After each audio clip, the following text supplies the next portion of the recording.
All right. YouTube.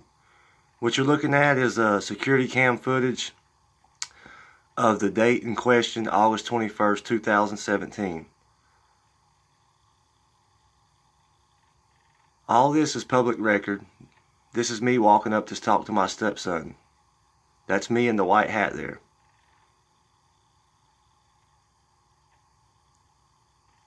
This is my in-laws, my stepson's grandparents.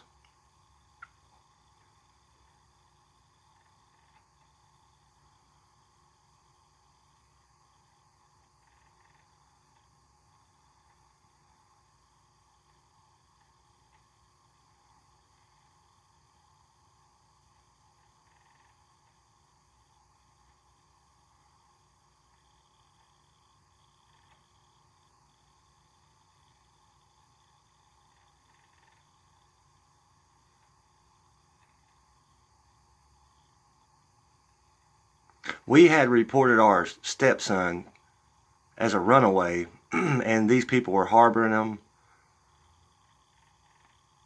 On August 17th, we had filed for the minor as a runaway. And as you see, this is his grandparents.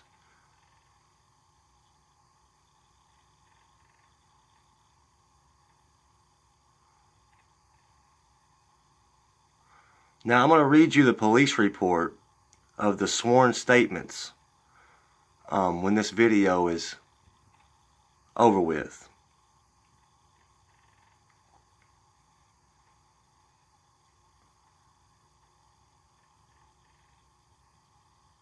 I was arrested on this day, August 17th, 2017, and after a whole year of legal fees, court dates, a whole bunch of prosecution, malicious prosecution,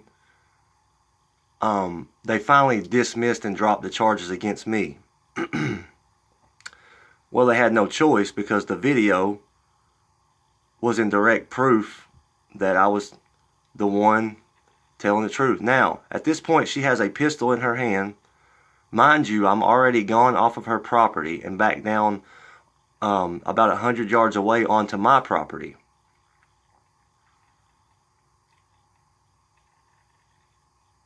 She came down onto my property as in her own testimony at preliminary hearing on my porch with a loaded firearm. After I had already left, she began waving the gun around as her husband stated in preliminary hearing that she was waving the gun around, and I had a concern, so I took the gun away from her. This is when you see what just now happened. This is what's going on. I had took the gun away from her on my porch, and that's when I was attacked by Gordon Treese.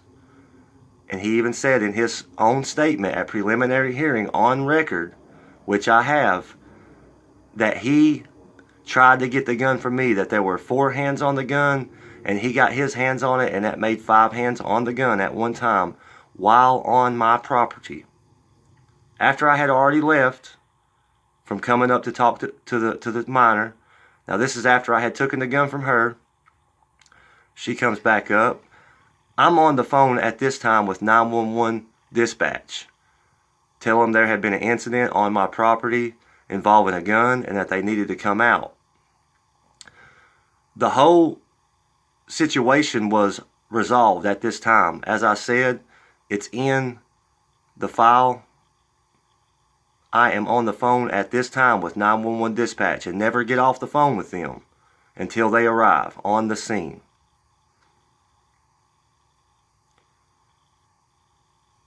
Now, in the police report that they had filled out, it says that I came up and began pushing her. Well, it was clearly evident I never pushed her. She pushed me while I was on her property to try to talk to my stepson, who we had reported as a runaway.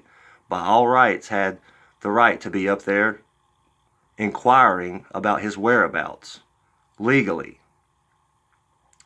Now, what you're about to see here in a moment is the minor child gets a pistol in his hand. Somehow this minor child has gotten a gun in his hand. And this is what he's doing with this gun right now, is trying to load the gun, trying to chamber the weapon. Mind you, at this time I am still on the phone with 911 dispatch. They said remain on the phone till we get there. We got officers on the way. So I'm down there on the phone with them while this minor child has somehow gotten a gun in his hand and is trying to chamber the weapon, trying to get it in working order.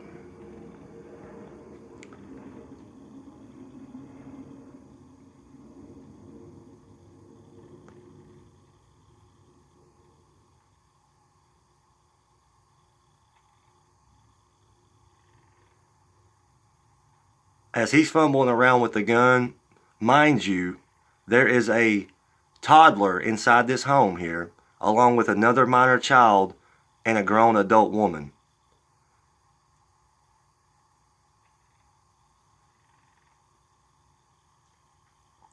There's also a minor child down at my house.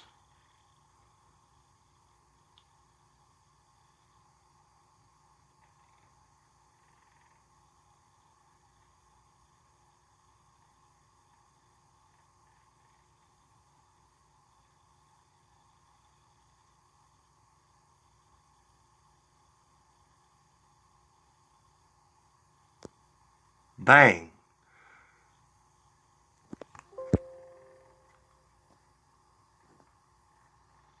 And at that time, sorry about that, he actually shot at me and also, try to do this one more time.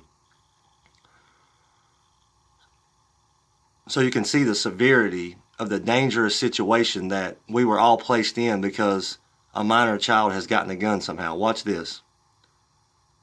Bang. He shot right down at me. Bang. Again. Now this bullet went right through this house. Right here. Where there was a minor child at. Where there was a toddler at. The bullet actually went through the walls of the house. Going literally through a car seat. Where the child, the toddler could have been. And this is what happened. So we're going to switch gears here. And I'm going to read you this police report.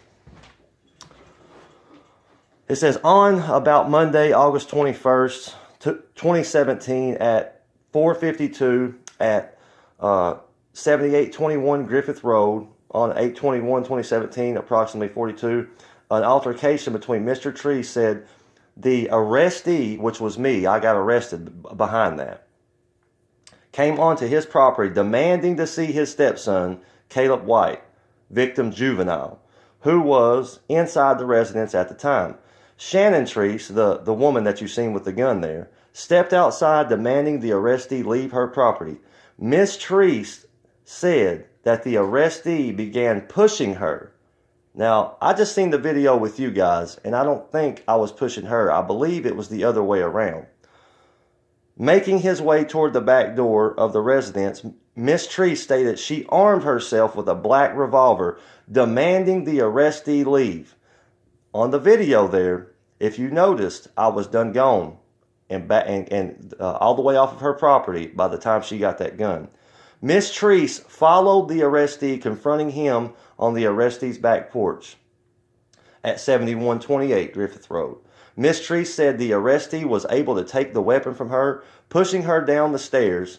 Mr. Treese said he followed the arrestee and his wife and attempted to get the weapon back from the arrestee, but was hit over the head several times with the gun and choked by the arrestee. Mr. White said he observed both his grandparents being assaulted by the arrestee and went to help them. Mr. White said the arrestee hit him in the back with a revolver, then pointed it at him. Fearing for his life and his grandparents' safety, he said he went and got a gun from 7903 Griffith Road. Mr. White added, while trying to chamber a round, it misfired, then jammed. The bullet shattering the glass door and exiting the rear wall of the residence. There was other witnesses and minor children. The arrestee stated, this is me, this is my statement. The arrestee stated that he was only trying to talk to his stepson when his mother-in-law chased him off the property back to his residence with a gun. The arrestee added after getting the weapon away from Miss Treese, he was assaulted by all victims and only acted in self-defense. The arrestee was taken into custody without incident. Both weapons were taken and placed in the property as evidence. All of the victims were advised of their domestic rights by Blue ISIS. So, as I said before, the police came out and arrested me. Okay, now there's a lot of other information in this, and I'm going to be posting it. There's a video of actually my encounter with the police, and it's completely amazing to how they operate and act and how they gather information. It's completely amazing. It makes you think that these police out here in Halls, Tennessee are one chromosome short from a full load. But as I stated, the video showed exactly what I said happened. I went up to talk to the boy. I seen the situation was going bad. I turned around, left. She went and got a gun, came down onto my property. Now, in preliminary hearing, which I have, the Miss Treese, the one that initiated the violence with the gun, stated that she had the gun down beside her side the whole time. Mr. Treese stated that she was waving the gun around when he gave a report to people that had come out with DCS and in his statement in preliminary. Now, Mr. Treese stated that when I grabbed for the gun, he tried to get it back from me. It's just a complete mess. So, after a whole year of me spending about $35,000 in legal fees, the District Attorney Lane, which maliciously prosecuted me, Knox County District Attorney Lane, the woman up there, that Jezebel, who maliciously prosecuted me, who continually to try to offer me plea deals at 2-3 years, finally had to drop the charges because I wasn't gonna plead guilty. After I had to fire one lawyer for not doing any, he didn't do anything. Jedediah McKeithen, he's actually lied to me over email, and I've got that proof. It's a complete mess and scam in the system, in the justice system. This is what I'm dealing with right now, and this is what the information I'm trying to get to you. I've got folders and mounds of information here, all which are fabricated information. When they, clear as a bell, committed perjury on the stand, they falsified a police report. You notice how in the police report it says Mr. White, the young man that had the gun, said that he was trying to load the gun and it jammed. Little did he say that he took a pot shot at me, and the bullet went into my house where another minor child was. Now, I'm going to try to make this video short. So he failed to mention that he tried to kill me that day. Now, when all this came out, they just dismissed the case on me, said we're going to drop the charges, and swept it up underneath the rug. Mind you, I was on the phone with 911 dispatch the whole time while the shots were being fired, and there was no threat at that time that the shots was being fired. It was completely malicious. As I said, he took a pot shot at me while I was standing there on the phone with the police. Now, to this date, these people haven't been held accountable for their crimes against me, for their trespassing on my property with a loaded weapon, for their trying to shoot at me with a loaded weapon, for their harboring of a minor child, which his mother and I both filed as a runaway on August 2017, and this was August the 21st, 2017. And it's just a complete mess. I'm going to try to put some other stuff together. I know it can be real confusing at times, but the things that my wife and I have been through, like I said, spending $35,000 in legal fees, and then when they finally figure out that I was the one telling the truth, in my statement, what I said lines up perfectly with the preliminary hearing of the alleged victim's statement at that time, lines up perfectly with what I stated that day, and exactly what I told the police happened. I've got that video. I will be downloading it here in just a little bit of what I told the police. And they just want to sweep it up underneath the rug. and they don't want to do any kind of justice because they are unrighteous in judgment and they twist judgment all the time. District Attorney Lane, after even seeing this video, after hearing the preliminary hearing, still went forward to maliciously prosecute me, knowing I was innocent, and still continued to prosecute me, costing me more legal fees and some more stuff. So this is why I call it Blue ISIS, because in my experience, that's exactly what it's been. In every experience I've ever had with the police, they trodden underfoot the rights of the civilian, of the American civilian, and they side with people that are clearly in the wrong. If a group of people get there together and make a story against you, and you're the only one with the truth, but see, sometimes the truth sounds more bizarre than fiction. So I just got to ask, are you for real?